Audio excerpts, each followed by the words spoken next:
நாம் இன்றைய தினம் தியானிக்க இருப்பது மத்தேயு 13வது அத்தியாயத்தில் 52வது வசனத்தில் உள்ள தேறின வேத பாரகம் என்பதை குறித்து. இதில் பரலோக ராஜ்யத்துக்கு அடுத்தவைகளில் உபதேசிக்கப்பட்டு தேறின வேத பாரகன் எவனும் தன் பொக்கிஷத்திலிருந்து புதியவைகளையும் பழையவைகளையும் எடுத்து கொடுக்கிற வீட்டு எஜமானாகிய மனுஷனுக்கு ஒப்பாயிருக்கிறான் என்று இயேசு கூறினார்.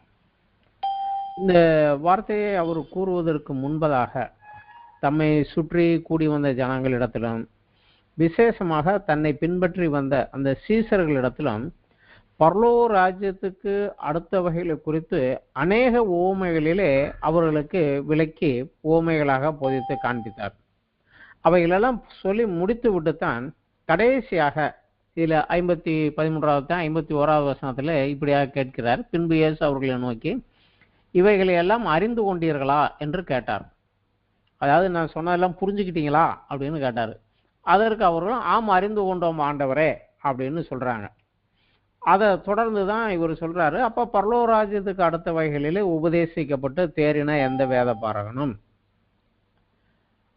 தன்னுடைய பொக்கிஷத்திலிருந்து புதிய வகைகளையும் பழைய வகைகளையும் எடுத்து கொடுக்கிற வீட்டு எஜமானாகிய மனுஷனுக்கு ஒப்பாயிருக்கிறான் என்று அவர் கூறினார்.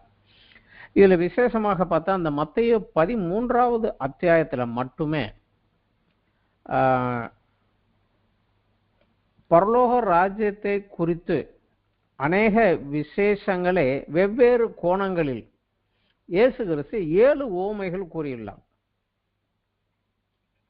7 உவமைகள் கூறியுள்ளார். இதுல முதலாவது வருவதுதான் மத்தேயு 13வது அத்தியாயம் 1லிருந்து 23 வரைக்குள்ள ஒருவன் விதைக்க புறப்பட்டான், அவன் சில விதை வழியாக விழுந்தது அப்படிங்கிற அந்த விதைக்கிறவனுடைய ஓமை இதுல முதலாவது வருவது 1வது வசனத்திலிருந்து 23வது வசனம் வரைக்கும். இந்த ஓமையிலே விதை விழுந்த 4 வகை நிலம், அந்த 4 வகையினுடைய வித்தியாசமான விளைவு இவைகளை பற்றி விவரமும் விளக்கமும் கொடுத்து விட்டு தான் உள்ளவன் எவனோ அவனுக்கு கொடுக்கப்படும் பரிபூரணம் அடைவான், இல்லாத அவனிடத்தில் உள்ளதும் எடுத்து கொள்ளப்படும் என்று சொன்னார்.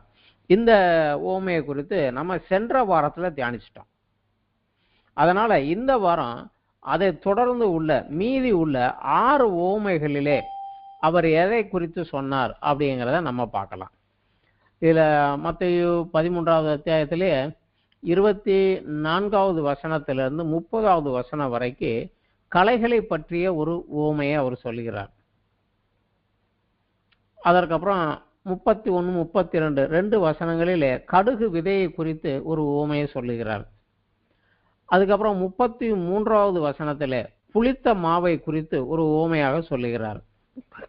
அப்புறம் 13வது அத்தியாயத்திலே 36லிருந்து 43 வரைக்கும் சீசர்கள் இந்த களைகளை குறித்த உவமையை எங்களுக்கு விளக்கி சொல்லுங்கன்னு கேட்குறாங்க.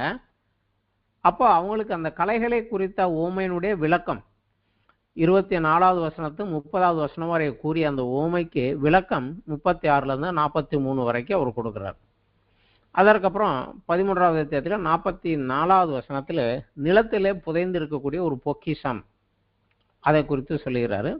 அப்புறம் 45 46 2 வசனத்துல நல்ல முத்துக்களை தேடுகின்ற ஒரு வியாபாரி அவனை குறித்து சொல்லுகிறார். சொல்லிவிட்டு தான் கடைசியாக 47லிருந்து 50வது வசனம் வரைக்கும் கடலிலே போட்டு சகல மீன்களையும் வாரிக்கொள்ளுகின்ற ஒரு வலை அப்படிங்கிறார். இந்த 6-7 உவமைகளையுமே இப்ப நம்ம படித்த அந்த 6 உவமைகளையும் பரலோக ராஜ்யத்தை குறித்து அவர்களுக்கு உபதேசிக்க போற போது அதனுடைய ஒவ்வொரு கோணங்களில் வெவ்வேறு கோணங்களிலே இதை பற்றி அவர் விளக்கமாக சொல்லியிருக்கிறார். இதுல இந்த கலைகளை பற்றிய உவமையும் அதை குறித்து சொன்ன விளக்கத்தையும் இப்ப நம்ம பார்க்கலாம். 13வது அத்தியாயம் 24வது வசனத்துல இருந்து 30வது வசனம் வரைக்கும் அந்த கலைகளை பற்றிய உவமை வருகிறது. நம்ம படிக்கலாம். அதை வேறொரு உவமையை அவர்களுக்கு சொன்னார். பரலோக ராஜ்யம் தன் நிலத்தில் நல்ல விதையை விதைத்த மனுஷனுக்கு ஒப்பாயிருக்கிறது. மனுஷர் நித்திரை பண்ணுகையிலே அவனுடைய சத்துரு கோதுமைக்குள் களைகளை விதைத்து விட்டு போனான். பயிரானது வளர்ந்து கதிர்விட்ட போது களைகளும் காணப்பட்டது. வீட்டு எஜமானுடைய வேலைக்காரன் அவனிடத்தில் ஆண்டவரே, நீர் உமது நிலத்தில் நல்ல விதையை விதைத்தீர் அல்லவா, பின்னே அதில் களைகள் எப்படி உண்டானது என்றார்கள். அதற்கு அவன், சத்ரு அதை செய்தான் என்றான். அப்போது வேலைக்காரர், நாங்கள் போய் அவைகளை பிடுங்கி போட உமக்கு சித்தமா என்று கேட்டார்கள்.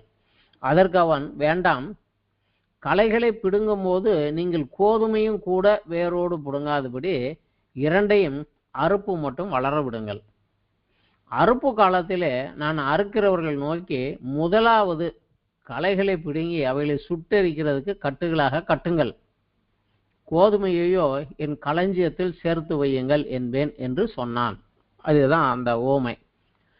அதற்கப்புறம் 36வது வசனத்துல இருந்து 43 வசனம் வரைக்கும் நம்ம பார்க்கலாம். அப்போது இயேசு ஜனங்களை அனுப்பிவிட்டு வீட்டுக்கு போனார். அவருடைய சீசர்கள் அவரிடத்தில் வந்து, நிலத்தின் களைகளை பற்றிய ஓமையை எங்களுக்கு வெளிப்படுத்த வேண்டும் என்று கேட்டார்கள். இந்த ஓமை நீங்க சொன்னீங்களே, இதுக்கு அர்த்தத்தை எங்களுக்கு சொல்லுங்க, விளக்கம் சொல்லுங்கன்னு கேட்டாங்க.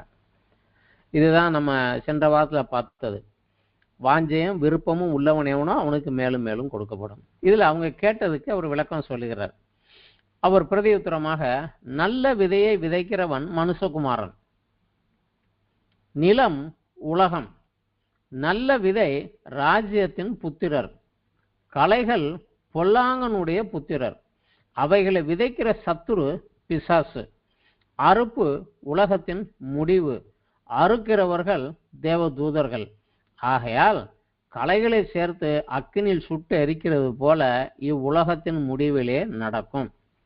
மனுஷகுமாரன் தம்முடைய தூதர்களை அனுப்புவார். அவர்கள் அவருடைய ராஜ்யத்தில் இருக்கிற சகல இடரல்களையும் அக்கிரமம் செய்கிறவர்களையும் சேர்த்து அவர்களை அக்கினி சூளையிலே போடுவார்கள். அங்கே அழுகையும் பற்கடிப்பும் உண்டாயிருக்கும். அப்பொழுது நீதிமான்கள் தங்கள் பிதாவின் ராஜ்யத்திலே சூரியனைப் போல பிரகாசிப்பார்கள். கேட்கிறதுக்கு காது உள்ளவன் கேட்க கடவன் அப்படின்னு முடிச்சிட்டார். இந்த முதலாம் விதைக்கிறவன் ஊமையிலே அவன் ஒருவன் விதையை விதைக்க புறப்பட்டான்ங்கிற போது அதுக்கு விளக்கம் கேட்டபோது, விதை என்பது தேவனுடைய வசனம், தேவனுடைய ராஜ்யத்துக்கு கருத்த சத்தியம் அப்படிங்கிறது அந்த விதையை அந்த சத்தியத்துக்கு ஊமையா கூறினார். அந்த கலைகள் ஊமையிலேயோ இந்த விதை என்பது அந்த வசனத்தை ஏற்றுக்கொண்டு பொறுமையோடு பலன் கொடுக்கக்கூடிய ராஜ்யத்தின் புத்திரர், தேவனுடைய வசனத்தை ஏற்றுக்கொண்டு கிறிஸ்துவுக்கு கீழ்ப்படிந்து வாழக்கூடிய இந்த பரலோக ராஜ்யத்தினுடைய புத்திரர். இந்த முதலாவது விதைக்கிறவன் ஊமையிலே பிசாசானவன் வழியருகே நிலத்தில் விழுந்த விதையை அது உள்ள போறதுக்கு முன்னாடி பலன் கொடுக்காதபடி எடுத்துக்கொண்டு போய்விட்டான். கற்பாறை நிலத்தில் விழுந்தவையிலே உபத்திரவம் கொடுத்து அழித்து போட்டான். மூன்றாவது நிலத்திலே விழுந்ததே பலன் கொடாதபடி தன் விதைகளையும் அங்கே விதைத்தான். உலக மேன்மை, ஐஸ்வர்ய மயக்கம், சிற்றின்ப கவர்ச்சி இவைகளை விதைத்து அதனால அதுவும் பலன் கொடுக்காதபடி அழித்து போட்டான். ஆனா இந்த ஊமையில, கலைகளை குறித்த ஊமையிலே பிசாசானவன் முழுவதும் தனக்கு கீழ்ப்படிந்து பாரம்பரியம், உலக மேன்மை, ஐஸ்வர்ய விருத்தி அடைவதுதான் முதல் ஸ்தானம். இந்த உலகத்தினுடைய சித்தாந்தங்கள், பிற மத கோட்பாடுகள் இவைகளின்படி நடக்கக்கூடிய தனது புத்திரர்களை தேவனுடைய நிலமாகிய அவருடைய இந்த உலகத்திற்குள்ளே எல்லா இடங்களிலும் விதைக்கிறான். சில நேரங்களிலே அவர்கள் தேவனுடைய ராஜ்யத்துக்குள்ளும் ஊடுருவி வந்து விடுவார்கள். அவருடைய ராஜ்யத்துக்குள், அவருடைய ராஜ்யங்கிறது சபை தான் ஒரு குறிப்பாக சொல்லுகிறார். சபைக்குள்ளேயும் இந்த மாதிரி ஆளுங்க கொஞ்சம் ஊடுருவி உள்ள வந்து உட்கார்ந்துருவாங்க. இவங்க தேவன் தன் விதைகளுக்கு கொடுத்த நீர், உரம் இவைகளை உறிஞ்சி செழிப்புடன் வளருவார்கள். அதாவது கோதுமையை காட்டிலும் இவங்க நல்லா செழித்து ஓங்கி பிரகாசமா வளருவாங்க. அநேக சமயங்களிலே தேவனுடைய பிள்ளைகளுக்கு இடரலாய் இருப்பார்கள். அவங்களால இவங்களுக்கு கொஞ்சம் இடைஞ்சல் தான் இருக்கும். ஒரு சமாதான குலைச்சல், இடைஞ்சல், ஒரு மனக்கசப்பு இவைகளை கொடுத்துக்கிட்டே இருப்பாங்க. இதுக்கு உதாரணமா நம்ம பார்க்கணும்னா பழைய ஏற்பாட்டில் 2 பேரை பார்க்கலாம். தேவன் ஆபிரகாமை அழைத்தார். நீ உன் வீட்டை விட்டுட்டு வா, நான் உன்னை ஆசீர்வதிப்பேன் என்று 7 ஆசீர்வாதங்களை கூறி அனுப்பினார். ஆனால் ஆபிரகாமோடு சேர்ந்து லோத்தும் வந்தார்.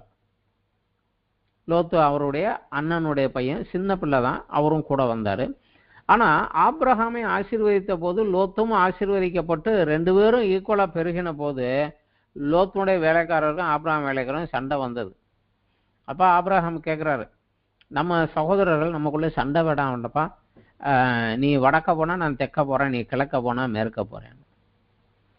அப்ப லோத்து என்ன சொல்லியிருக்க வேண்டும் என்றால், நான் உமக்கு அடங்கி நடந்து உமக்கு கீழே வந்தேன், என் கையில இன்னைக்கு இருக்கிறதெல்லாம் நம்ம கொடுத்தது, அதனால என் வேலைக்காரங்களாம் அடக்கி வைக்கிறேன்னு சொல்லியிருக்கேன். ஆனா அதை விட்டுட்டு சுயமாக பிரிந்து தன்னுடைய சுய சித்தத்தின்படி நடப்பதற்காக செழிப்பான ஒரு பிரதேசத்தை சோதோம் குமரோ பக்கமா அவர் போயிட்டார். இந்த மாதிரி இந்த ஆசீர்வாதத்தை உண்டு கொண்டே வருவார்கள் ஒரு சிலர். ஆனா அவங்க போனதுக்கு அப்புறம் தான் தேவன் வந்து ஆபிரகாமிட்ட இன்னும் கொஞ்சம் விசேஷமான ஆசீர்வாதங்களையும் வாக்குத்தத்தங்களையும் கொடுத்தார். இதே போல இன்றைக்கு நிறைய பேர் இருப்பாங்க, கலைகளாக வளர்ந்து நமக்குள்ளேயே இருப்பாங்க, இருந்து நமக்கு இடைஞ்சலாகவே இருப்பாங்க. ஆனா அவர்களுடைய முடிவு தேவன் இதில் சொல்றாரு, அவங்கள பார்த்து கோபம் எரிச்செல்லாம் படாத, அவங்களுடைய முடிவு அக்கினிக்கு இரையாவது. ஆனா நீயோ தேவனுடைய புத்திரனாகிய நீயோ நீதிமானாக நடந்து என்னுடைய பரலோக ராஜ்யத்தினுடைய வருகையிலே சூரியனை போல அங்க நீ பிரகாசிப்பாய். அதுதான் உன்னுடைய முடிவு, நீ அதை நோக்கி போ அப்படிங்கிற. இன்றைக்கும் கூட நம்ம சுற்றி இந்த கலைகள், பொல்லாங்கின் புத்திரர்கள் அநேகரை நம்ம பார்க்குறோம். உலக பிரகாரமா நிறைய பேர் இருக்கிறாங்க, ஆவிக்குரிய வட்டாரத்தில் சபைக்குள்ளேயும் கூட சிலர் இருக்கிறாங்க. இவங்களெல்லாம் பார்க்குறோம். அவங்க மேல நம்ம வேதாகமம் சொல்லக்கூடிய ஒரு காரியம், அவங்க மேல கோபமும் எரிச்சலும் கொள்ளக்கூடாது. அவர்களை பார்த்து பரிதாபப்படலாம். பிசாசு அவர்களை வஞ்சித்து எங்கே கொண்டுட்டு போகிறான்னு நமக்கு தெரியும், ஆனால் அவங்களுக்கு தெரியாது. நம்ம அவங்களுக்காக பரிதாபப்படலாம். பாரப்பட்டு தேவனே உம்முடைய வெளிச்சத்தையும் சத்தியத்தையும் அனுப்பி அந்த அழிவிலிருந்து மீட்டுக்கொள்ளும் ஆண்டவரே அப்படின்னு அவங்களுக்காக ஜெபம் பண்ணலாம். இதுதான் நம்ம செய்ய வேண்டிய ஒரு காரியம். இது கலைகளை குறித்த உவமை. இதற்கு அடுத்தபடியாக வரக்கூடிய ஒரு உவமை கடுகு விதையை பற்றியது. அது 13வது அத்தியாயத்தில் 31, 32 2 வசனத்துல வருது. வேறொரு உவமையையும் அவர்களுக்கு சொன்னார். பரலோக ராஜ்யம் கடுகு விதைக்கு ஒப்பாயிருக்கிறது. அதை ஒரு மனுஷன் எடுத்து தன் நிலத்திலே விதைத்தான். அது சகல விதைகளும் சிறியதாயிருந்தும் வளரும்போது சகல பூண்டுகளிலும் பெரிதாகி ஆகாயத்து பறவைகள் அதன் கிளைகளில் வந்து அடையத்தக்க மரமாகும் என்றார். இதுல ஒரு சொல்லக்கூடிய ஒரு காரியம் வந்து, இந்த கடுகு விதை அப்படிங்கிறது வந்து தேவனுடைய வார்த்தை. அந்த வார்த்தைக்குள்ள ஜீவன் இருக்கிறது. அதான் நம்ம அந்த வேத புஸ்தகத்தை வந்து நம்ம சொல்லுகிறது வந்து உயிருள்ள புஸ்தகம், ஜீவனுள்ள புஸ்தகம் அப்படிமோ. இது படித்து நம்ம தியானிக்கிற போது நம்ம கூட பேசும், அதுக்குள்ள உயிர் உண்டு.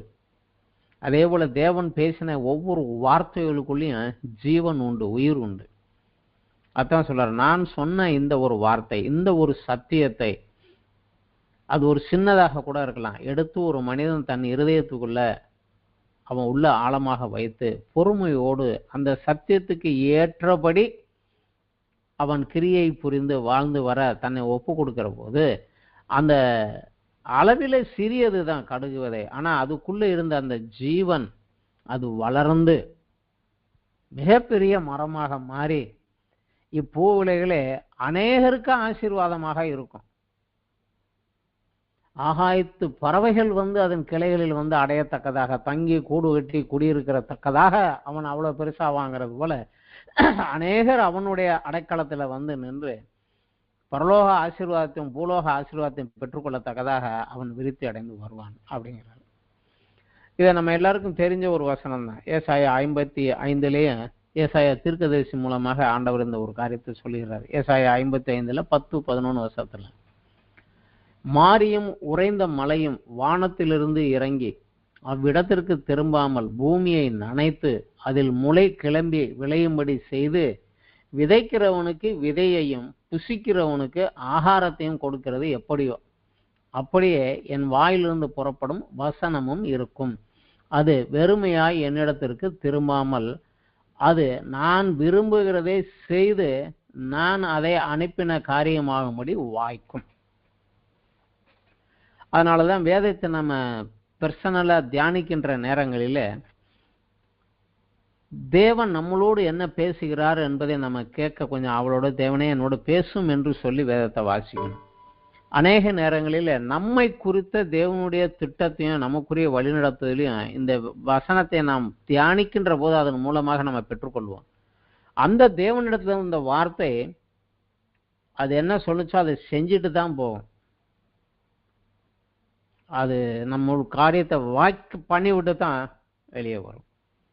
அதனால அந்த சொன்ன வார்த்தையில விசுவாசத்தோடு அதற்கு ஏற்ற கிரியையும் செய்து கொண்டு நம்ம முன்னேறிய போக வேண்டும். இதுக்கு ஒரு சின்ன உதாரணம் யோசேப்பினுடைய வாழ்க்கை தான். அவனுக்கு தரிசனம் கிடைத்தது, 2 தரிசனம். அரிக்கட்டுகள் எல்லாம் அவனை சூழ்ந்து வழங்கினது. சூரியன் சந்திரன் 11 நட்சத்திரங்கள் அவன் பாதத்தில் விழுந்து வழங்கின என்று சின்ன சொப்பனத்தில் ஆண்டவர் ஒரு வார்த்தை கொடுத்தார். அவன் அந்த வார்த்தையை தன் வாழ்க்கையில நிறைவேறும் என்று விசுவாசித்தான்.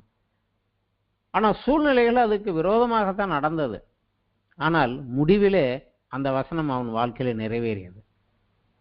இன்றும் எனக்கென்று ஆண்டவர் என்ன சொல்லுகிறார் என்பதுக்கு அவர் பாதத்தில் அமர்ந்து நம்ம வேதத்தை தியானித்தால், ஆண்டவரே என்கிட்ட பேசும், ஆண்டவரே என்னிடத்தில் பேசும் அப்படின்னு சொல்லி வேதத்தை தியானிக்கிறது நம்ம கிட்ட இருக்கும்போது தேவன் நம்ம இடத்துல பேசுகின்ற குரலை நம்ம கேட்கிற போது அந்த குரல் மிகப்பெரிய அற்புதங்களை நம்மளோட வாழ்க்கையில செய்யும். சின்ன தாட்டா இருக்கலாம், ஆனா பெரிய காரியங்களை நம்மகிட்ட செய்யும். கடுகு விதையை போல அளவில் சின்னது தான், ஆனா அதுக்குள்ளே ஜீவன் உண்டு. தேவனுடைய வார்த்தையில ஜீவன் உண்டு, அதை பெற்றுக்கொள்ளும். இதற்கு அடுத்தபடியாக அவர் கூறின இன்னொரு உவமை 33வது வசனத்துல வேறொரு உவமையும் அவர்களுக்கு சொன்னார். பரலோக ராஜ்யம் புளித்த மாவுக்கு ஒப்பாயிருக்கிறது. அதை ஒரு ஸ்திரீ எடுத்து முழுவதும் புளிக்கும் வரைக்கும் 3 படி மாவிலே அடக்கி வைத்தாள் அப்படிங்கிறார். இதுக்கு அவர் சொன்ன ஒரு அர்த்தத்தின்படி பரலோக ராஜ்யம் கடுகு விதையை குறித்து சொல்லி அதோடு சேர்த்து இந்த பரலோக ராஜ்யத்தினுடைய புளித்த மாவு போல இருக்குதுங்கிறது அது ரெண்டுக்கு ஒண்ணுக்கு இணையா இருக்கிற ஒரு விளக்கம் தான் இதுல. ஆனா இதுக்கு வேற ஒரு வகையான 2வது வகையான விளக்கம் எடுக்கிறவங்களும் உண்டு. முதலாவது, எப்படி புளித்த மாவு சின்ன அளவுல இருந்தாலும் தான் வைக்கப்பட்டிருக்கிற அந்த 3 படி மாவையுமே தன்னை போலவே தன் சுபாவத்தை போல புளிப்புள்ளதாக மாற்றுகிறதோ, அப்படியே இயேசுவை கர்த்தராக ஏற்று கீழ்ப்படியும் ரட்சிக்கப்பட்ட ஒருவன், அதாவது இந்த ராஜ்யத்தின் புத்திரன், தன் மேல் உள்ள தேவ அன்பினாலும் தன்னுடைய சாட்சியின் ஜீவியத்தினாலும் தன் குடும்பத்தார் நண்பர் உறவினர்களுக்காக மன்றாடி ஜெபிப்பதினாலும் ரட்சிக்கப்படாத அவர்களையும் தேவ ராஜ்யத்தின் புத்திரராக மாற்ற வல்லமை உள்ளவன். அது அவனுக்குள்ள அந்த காரியம் தொடர்ந்து நடந்து கொண்டேதான் இருக்கும் அப்படிங்கிறார். தன்னை போலவே மாற்றுவதற்கு வல்லவன். ஏன்னா அவனுக்குள்ள இருக்கக்கூடிய அந்த பரலோக ராஜ்யத்தினுடைய காரியம் அவன் பக்கத்துல இருக்கிறவங்களையும் அவனை போல மாற்றக்கூடிய வல்லமை உள்ளது அப்படிங்கிறார். இதற்கு சிலர் வேற ஒரு மாதிரியான ஒரு விளக்கமும் கொடுப்பாங்க. அதாவது உலக பிரகாரமான ஒரு மனிதன் தன்னை சுற்றி உள்ளரே தன்னை போல உலக மேன்மை ஐஸ்வர்ய மயக்கத்துக்குள்ள வழிநடத்திட்டு போயிடுவான். ஏன்னா புளிப்பு அப்படின்னோன்னா நம்ம சாதாரணமா அது நெகட்டிவ் அர்த்தத்திலேயே எடுத்து பழக்கப்பட்டு போயிடுறோம். அதனால இதுலயும் புளிப்புன்னு அந்த நெகட்டிவ் அர்த்தத்தில் எடுத்து விளக்கம் சொல்றவங்களும் உண்டு. இப்ப இதுல நம்ம சிந்திக்க வேண்டியது நம்முடைய ஐக்கியம் யாரோடு இருக்கிறது, நம்ம எங்க வச்சிருக்கிறாரு. நம்மை போல பிறர் மாறுவதற்கு அந்த தேவனுடைய வல்லமை எனக்குள்ளாக இருந்தனை சுற்றி உள்ளவர்களே ஆண்டவருடைய பிள்ளையாக மாற்றுவதற்கு செயல்படுவதற்கு நான் விட்டு கொண்டு இருக்கிறேனா, இல்ல அதுக்கு இடைஞ்சலா இடையூறா இருக்கிறேனா, அவ்வளவுதான். நீ இருந்தேன்னா இதனுடைய கேரக்டர் மாத்திக்கிட்டே தான் இருக்கும், ஆனா அது செயல்பட நீ விடணும், அவ்வளவுதான் அப்படிங்கிறார். இதற்கு அடுத்தபடியாக அவர் கூறின அடுத்த ஒரு உவமை 13வது அத்தியாயத்திலே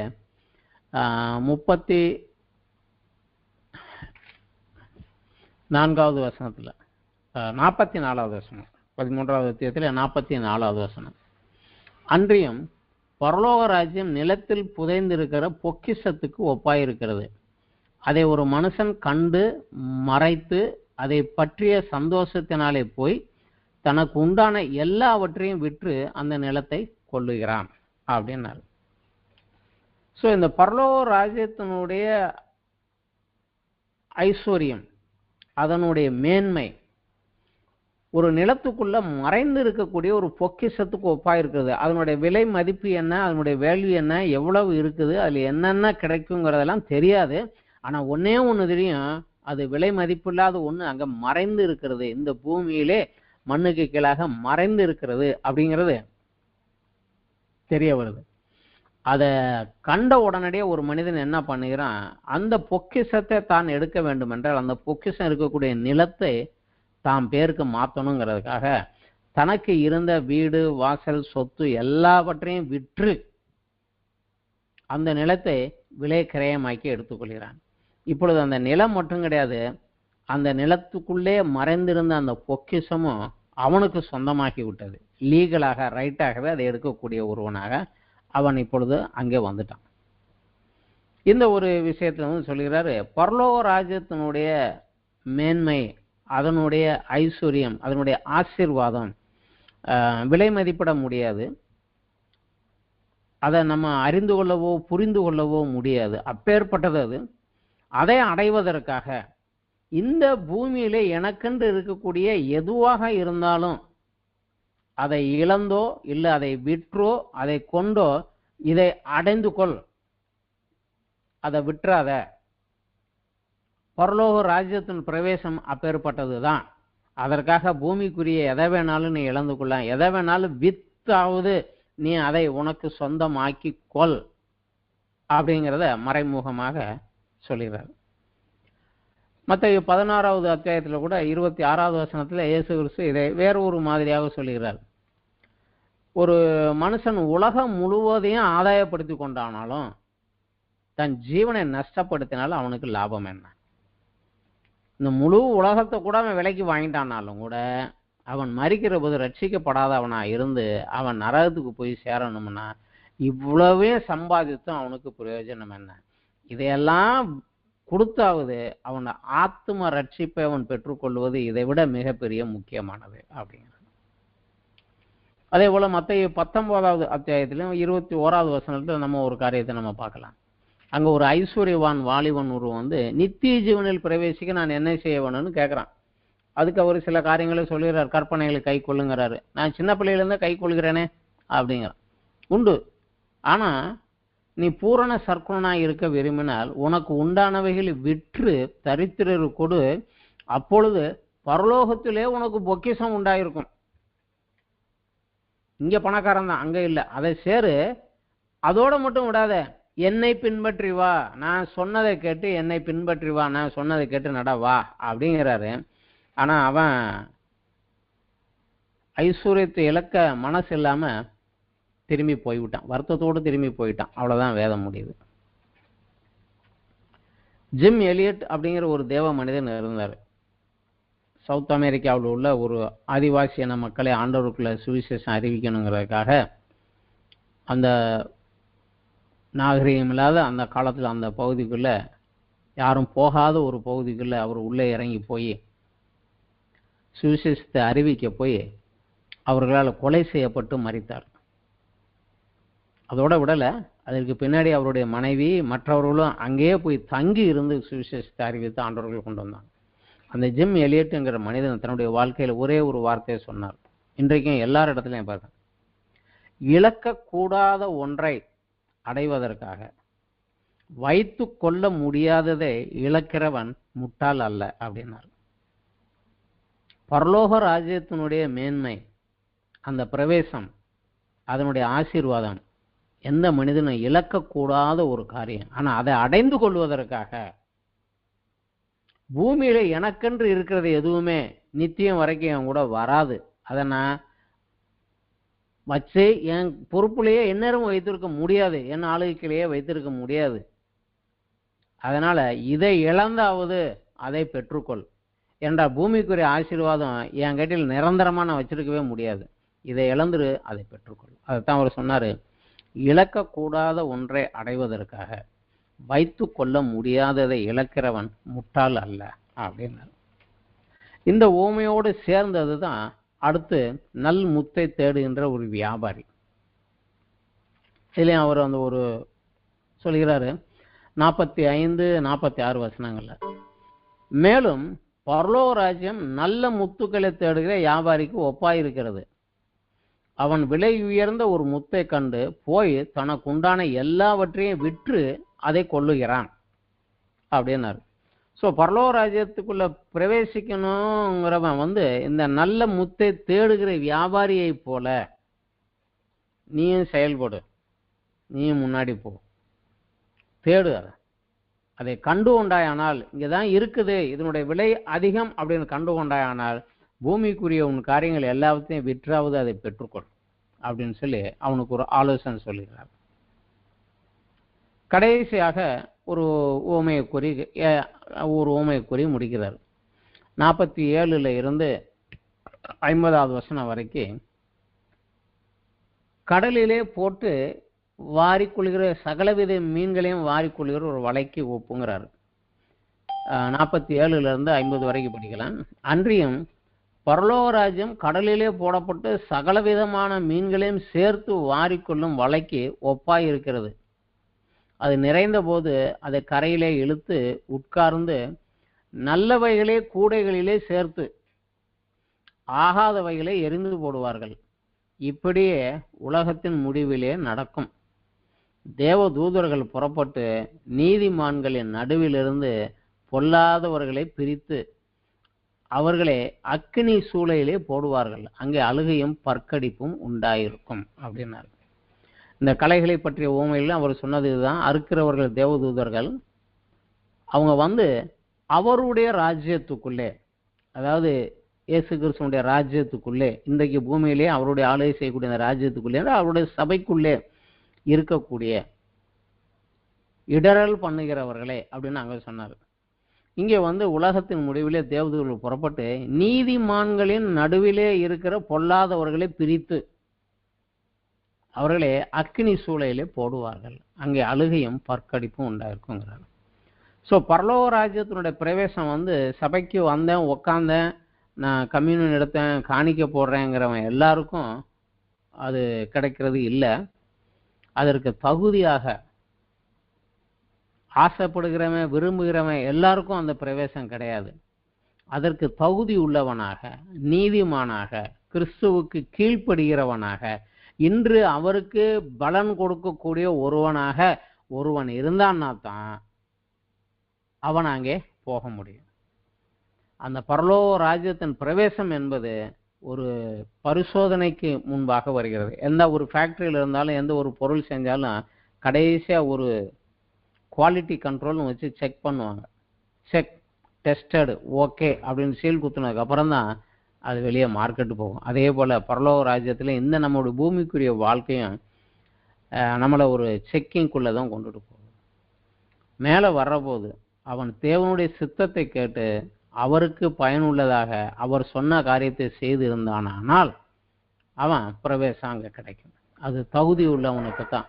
அதுதான் இங்கே சொல்லுகிறார், அவர்களே நீதிமான்கள் அப்படிங்கிறார்.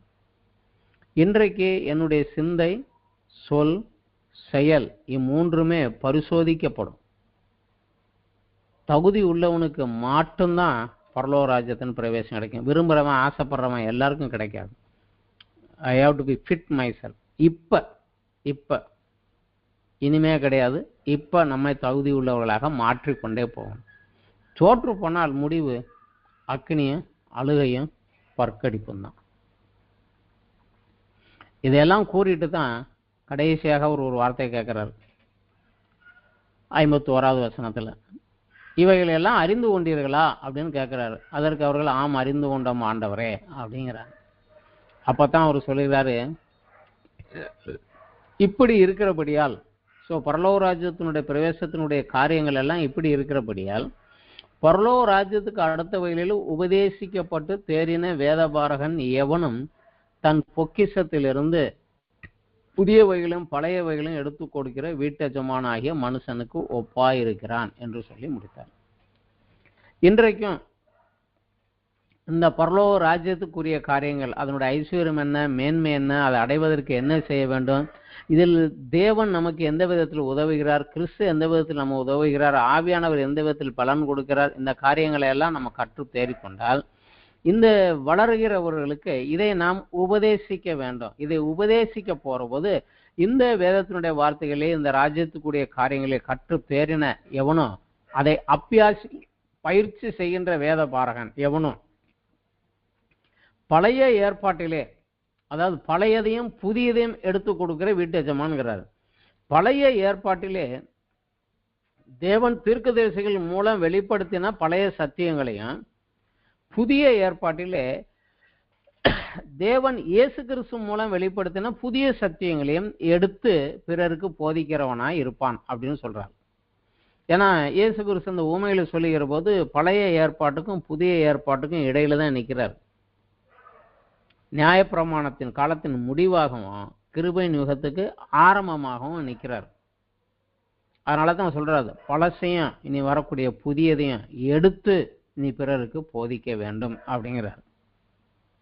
இன்றைக்கு இருக்கக்கூடிய பிரசங்கத்தில் இருக்கக்கூடியவங்களுக்கும் வந்து மெயினான ஒரு காரியம் இதுதான். ஒரு தேவனுடைய மனிதர் ஒருவர் இப்படியாக சொன்னார், பழைய ஏற்பாடு ஒரு மனிதனுடைய மேல் உதடுக்கும் புதிய ஏற்பாடு அவனுடைய கீழ் உதடுக்கும் சமம்.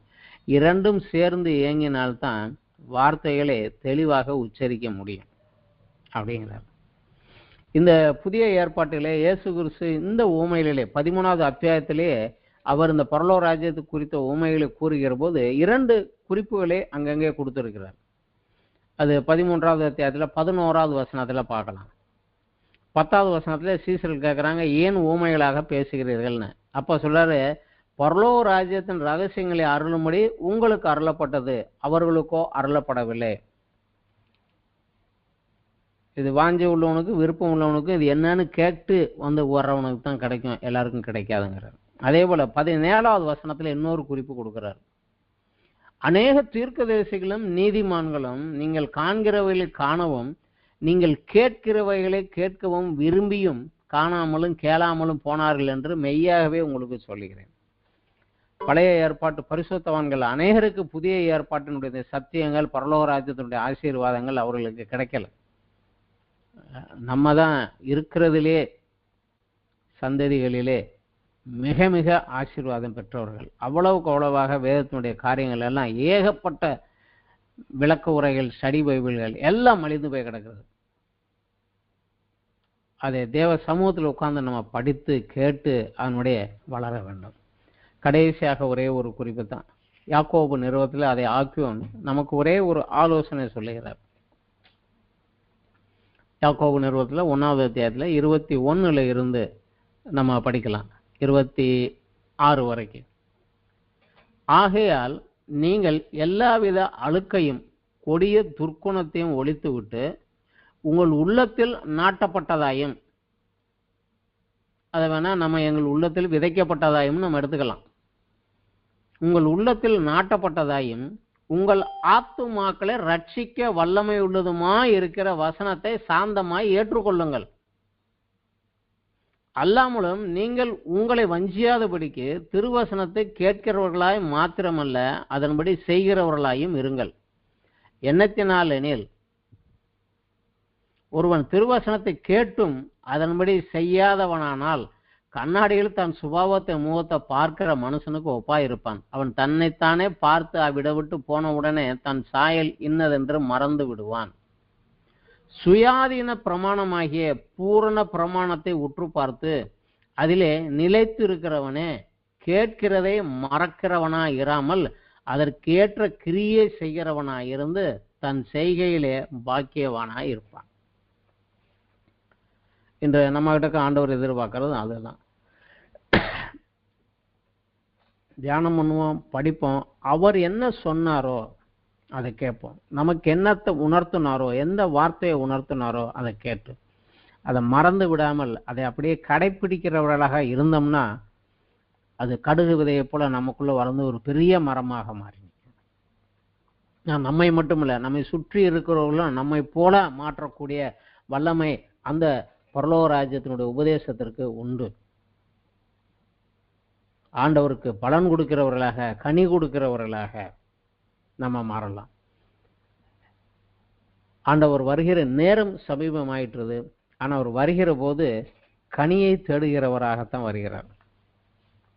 கனி இருந்தால் களஞ்சியத்தில் சேர்த்துக்குவேன், கனி இல்லையா வெட்டி அக்கினியில தான் போடுது. காலம் மிக சமீபமாயிருக்கிறது. நம்ம அநேகரை ஆதாயப்படுத்துவோம். ஆண்டவருக்கு கனிகளை கொடுக்கிறவராக இயேசு சொன்னார், நீங்கள் அதிக கனிகளை கொடுக்கிறதுனாலே பிதா உங்கள் மேல் சந்தோஷமா இருப்பார், பிரியமா இருப்பார் என்றார். அப்படியாக பிதாவுக்கு சந்தோஷத்தை கொடுக்கிறவர்களாக, கனி கொடுக்கிறவர்களாக இருப்போம். என்றால் காலம் மிகவும் சமீபம், மிகவும் சமீபம். நமக்கு இன்னும் கொஞ்சம் டைம் தான் இருக்குது. அதுக்குள்ள எவ்வளவு மேக்சிமம் பண்ண முடியுமோ பண்ணிடுவோம், அவ்வளோதான். இன்றைய தினத்துக்கு இந்த நாளுக்குரிய இந்த வேத பாட வகுப்பு முடிந்தது. விசேஷமா இன்று மத்தேயு 13வது அத்தியாயத்தில் இயேசு கிறிஸ்து கூறின அந்த 7 ஓமைகளில் 6 ஓமைகளை குறித்து நம்ம படித்திருக்கிறோம். அடுத்த வாரத்தில் நம்ம அடுத்த காரியத்தை குறித்து படிப்போம். இதோடு இந்த வாரத்தினுடைய வேத பாடம் முடிவடைந்தது. நன்றி, வணக்கம்.